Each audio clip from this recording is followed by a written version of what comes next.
Hey there, fellow Whittleophile. If you're anything like me, and your YouTube watch history is basically like a love letter to all things Italian, then get ready.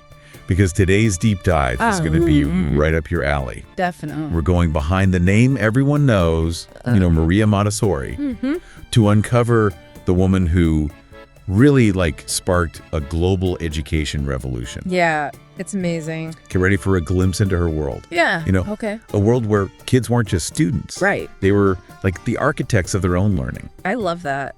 What's really captivating about Maria Montessori is that she was so much more than just the Montessori method, right? Yeah. Her story is one of relentless determinations, shattering those glass ceilings, and just a really profound belief in humanity that just shines through.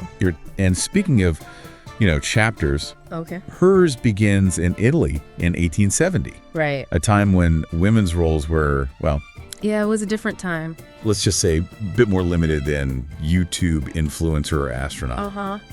Definitely. But even as a little girl, Maria was brimming with curiosity and intelligence. You can almost imagine young Maria defying her father's hopes for her to follow a traditional path, Right, like teaching. Exactly, like teaching. And instead, she sets her sights on engineering. Oh, wow. And then, hold on to your berets, folks. She dives headfirst into medicine. What? Talk about breaking boundaries. Yeah. Becoming one of the first women to graduate from medical school in Italy. Oh my God. In 1896. In that era, I mean, you have to wonder, what was it like navigating that world? I know. Was she a lone warrior? Or did she inspire a wave of other women to say, hey, I can do that too? That's so fascinating to think about, right? It couldn't have been easy, right? On one hand, the isolation, the pushback, the feeling of constantly having to prove herself. Definitely. But on the other hand, just the sheer audacity of it. The inspiration she must have sparked in others who saw her shattering those expectations. And that's just the beginning. Oh, wow. Then comes the birth of what would become her legacy, the Casa dei Bambini. Yes. The children's house. Ooh. But this wasn't just a school for children. Right. It was a space designed by their needs. It's a revolutionary concept for the time. Absolutely. The name itself, Children's House, reflects this radical shift in thinking. It wasn't about adults imposing knowledge, but about creating an environment where children could direct their own learning, explore at their own pace, and cultivate a love for discovery. So cool. Imagine stepping into a classroom with, child-sized furniture, hands-on materials designed to engage their senses. I love it. And just an atmosphere of respect for each child's individual journey. Oh, that image is definitely hitting all my peaceful YouTube ASMR buttons. But we're talking about a time when the world wasn't exactly known for embracing new ideas. Yeah. Especially when it came to education. Right. Did every country welcome the Montessori approach with open arms? Or was there pushback? That's a great question, and it speaks to a larger point about Maria Montessori. Yeah. She wasn't just an educator. She was a deeply compassionate humanist. Yeah. One of her most striking quotes from 1907, while setting up that very first Casa dei Bambini, gives us a glimpse into her social conscience. She said, "In the Middle Ages, lepers were isolated. Oh, wow. Catholics isolated the Jews in the ghettos, but poverty was never considered such a danger, such an infamy, that one had to isolate it." Wow, that's powerful. It is. You can really hear her empathy for the marginalized. Yeah. Her belief that every child deserves a chance to thrive, regardless of their background. Absolutely. And it wasn't limited to children. Maria was a fierce advocate for women's rights. Really? Picture this, attending feminist congresses, speaking out for equal pay, even encouraging Italian women to register to vote decades before they were legally allowed. What? Talk about being ahead of her time. It makes me think about how much of what we consider normal today, like early childhood education and women having a voice, wouldn't be possible without pioneers like Maria Montessori paving the way. Oh, absolutely. But it wasn't just about grand pronouncements. She was also deeply interested in understanding each individual child. Absolutely. She even developed a tool called the biographical chart. Really? A way to map out a child's unique personality and learning style. Wow.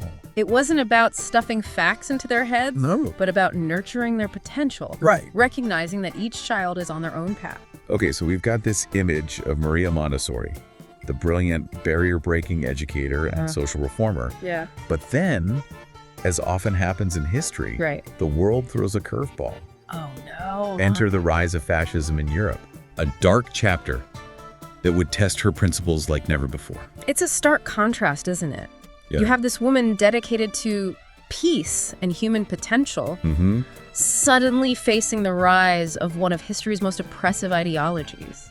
It makes you wonder how someone like Maria Montessori, so deeply rooted in humanism and individual flourishing, reacted to the spread of fascism. Right. It must feel like everything she stood for was under threat.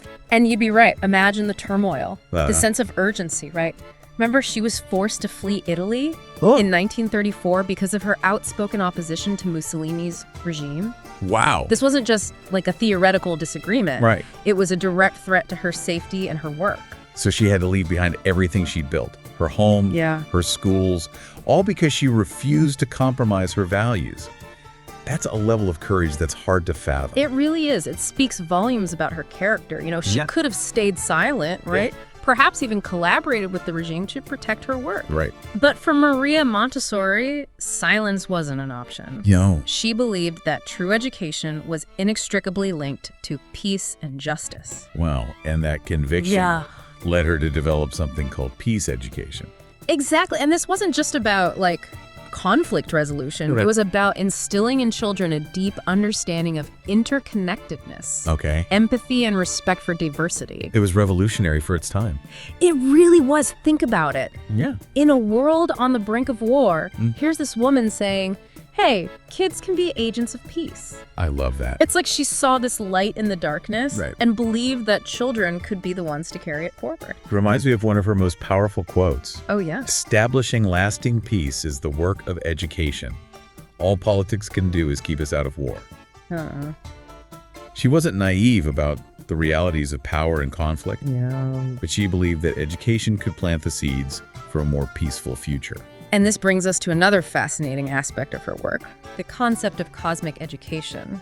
It's about nurturing a sense of wonder and awe in children for the natural world and our place within it. Okay. Imagine encouraging kids to see themselves not as isolated individuals, but as part of this vast, interconnected web of life. Okay, I'm getting serious. Carl Sagan, billions and billions of stars vibes here. Yeah.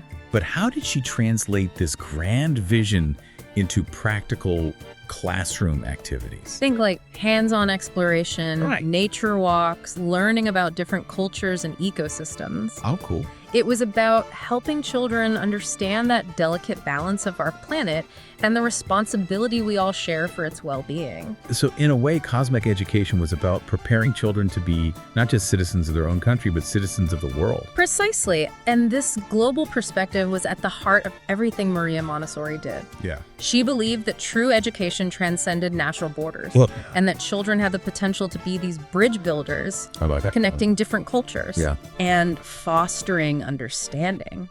It's such a hopeful and timely message. It really is. Especially in today's increasingly interconnected world. But we've been focusing a lot on her grand ideas and global impact. Okay. What about Maria Montessori, the person? What was she like in everyday life? That's interesting you asked that, because one of the things that surprised me most about her Yeah. wasn't her revolutionary educational philosophy, Okay. but her meticulous attention to detail. Really? She was incredibly particular about every aspect of the learning environment. Wait, really? So we're talking more than just the child-sized furniture Yeah. and the hands-on materials? Much more. She designed specific materials not just for academic subjects, but for practical life skills as well. Oh, wow. Things like buttoning, pouring, setting a table, Wow. all carefully considered and incorporated into the curriculum. It makes you wonder if those seemingly mundane activities were actually laying the groundwork for something much bigger. Right. Like self-sufficiency. A sense of order, even a respect for the simple things in life. And that's exactly it. Yeah. It wasn't just about the what, but the how. I see. She placed huge emphasis on the beauty and order of the environment. Oh, interesting. Everything had its place, and the materials themselves were often made from natural materials. Okay. Wood and fabric. So she was creating a sense of peace and harmony within the classroom. Yeah. Almost like a sanctuary. Uh-huh. It's no wonder her methods resonated with so many people. And she believed that this sense of order and beauty wasn't just aesthetically pleasing. Right. It had a calming effect on the children and helped them focus and concentrate. It's amazing how those seemingly small details can have such a big impact on the learning experience. It is. I'm starting to see how her ideas weren't just about classrooms. No. They were about creating a better world. Yeah. One child at a time. Exactly. And it wasn't just limited to children. Right. Her advocacy for women's rights was truly groundbreaking. Oh, yeah. Remember, this was a time when women were expected to be wives and mothers, not doctors, educators, or public speakers. Right. And she challenged those norms every step of the way. She did.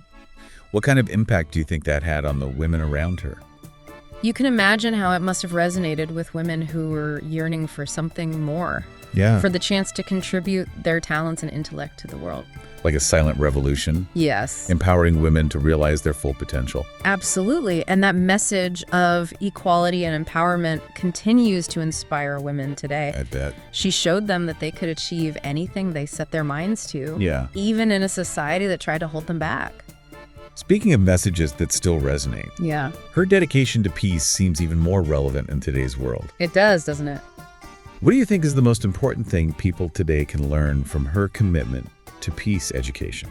I think it's this idea that peace isn't just the absence of war. It's a state of mind, Right. a way of being in the world. And she saw education as the key to cultivating that peace. It's like that quote of hers. Right. Establishing lasting peace is the work of education. All politics can do is keep us out of war. Exactly. She really saw children as the hope for a better future. Okay, we've covered so much ground already, but there's still more to explore, right? Absolutely. Stay with us as we delve into even more fascinating aspects of Maria Montessori's life and legacy in our final segment. Welcome back to our deep dive into the world of Maria Montessori. Yeah, we've journeyed through her incredible life from, defying societal norms to revolutionizing education and championing peace. It's amazing how one person's vision can have, ripple outwards, impacting generations to come. It really is. So as we wrap up, I want to leave you with something that might not be in those top YouTube results about Maria Montessori. Okay, I'm intrigued. What's like a hidden gem you discovered about her? It's her deep connection to nature. Oh, wow. Montessori believed that spending time outdoors wasn't just, fun. It was essential for a child's development. That makes sense. Kids these days are always, glued to their screens. Yeah. But back in her days, probably a lot easier to get them outside exploring. Definitely, but it wasn't just about getting fresh air. Yeah. She saw nature as like a teacher in itself, a source of wonder and beauty and endless opportunities for discovery. It ties back to what we were discussing earlier about her cosmic education idea. Exactly. Like seeing ourselves as part of something much bigger than just our own little worlds. Yeah, and she believed that by connecting with nature, children could develop a sense of respect for all living things and a sense of responsibility for our planet. So it wasn't just about climbing trees and building forts. No. There was a deeper philosophical layer to it. Absolutely. She saw nature walks and gardening and caring for animals as ways to nurture a child's empathy and curiosity and a sense of place in the world. It makes me think about how much we can learn from her approach even today. In a world facing environmental challenges, fostering that connection to nature feels more important than ever. It really does. It's a reminder that education isn't just about acquiring knowledge. It's about cultivating a sense of responsibility and interconnectedness and wonder for the world around us. I think that's a beautiful message to end on. It is. Maria Montessori wasn't just an educator, she was a visionary who saw the potential for a better world and dedicated her life to making it a reality. And her legacy continues to inspire us to think differently about education, about children, and about our place in this vast universe.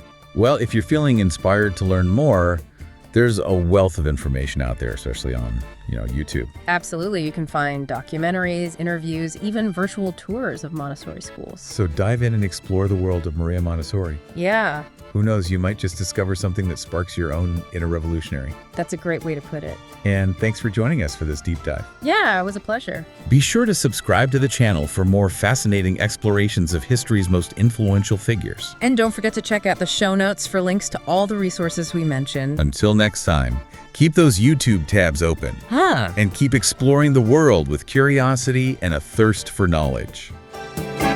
Thanks for watching. Subscribe to the channel so you won't miss the next videos.